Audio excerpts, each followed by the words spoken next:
If elected, what would you do to help continue to promote job growth and grow Florida's economy? The absolute first thing we need to do is accept the Medicaid expansion dollars, which will create tens of thousands of highly paid, excellent jobs here in the state of Florida, paid for by our federal taxes that are being paid to Washington and are not being returned to the state because we're one of 19 states that has not accepted that. So that's absolutely the first item of business.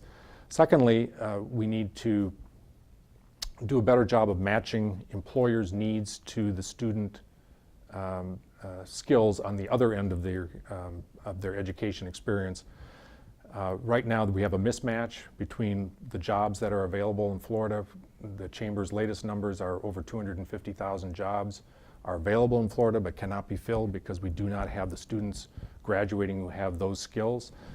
And I think it's unfair to the students as well. I think the students need to get real world specific information on where the jobs are so they can make sound decisions as they choose their career paths. I think there's a lot of room for improvement in that area. I think the two of those together would significantly improve our job situation in Florida. How would you improve Florida's healthcare situation? Obviously, again, we have to accept the Medicaid expansion dollars as quickly as possible. My biggest complaint about how we do things in Florida now is we don't focus enough on prevention.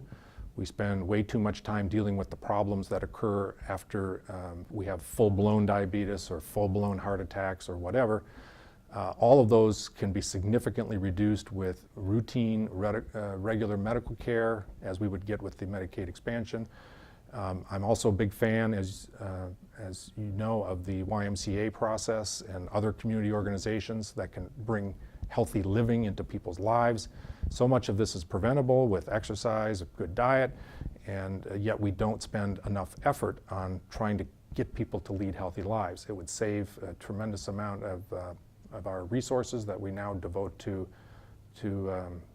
our healthcare situation, and let's get everybody healthy.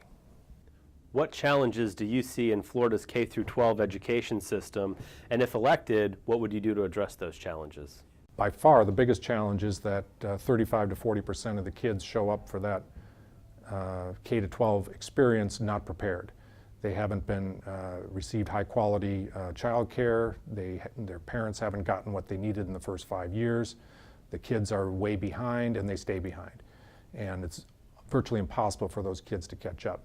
You cannot have a successful K-12 system where the input, the 35 to 40% of the kids who arrive aren't ready to be successful. And we know from the third grade reading scores that as many as 47% in the last report are not reading on grade level. If you're not reading on grade level, you can't be successful. So the biggest problem that the teachers are facing and the schools, the whole system is facing, is that the kids arriving are not ready to go. That needs to be addressed, and that will relieve a tremendous amount of the challenge that we currently have in K-12. There's, of course, lots of other steps that need to be taken. The only other thing I would add is legislators are not teachers. Teaching is a profession. It's a very specific skill. We should be paying attention to what teachers say is necessary for students to be successful, and treat teachers like the professionals that they are. My name is Bob Buesing. I'm running for the Florida State Senate, District 18, which is the western 40% of Hillsborough County. My website is buesingforsenate.com. That's BUESINGFOR Senate.com.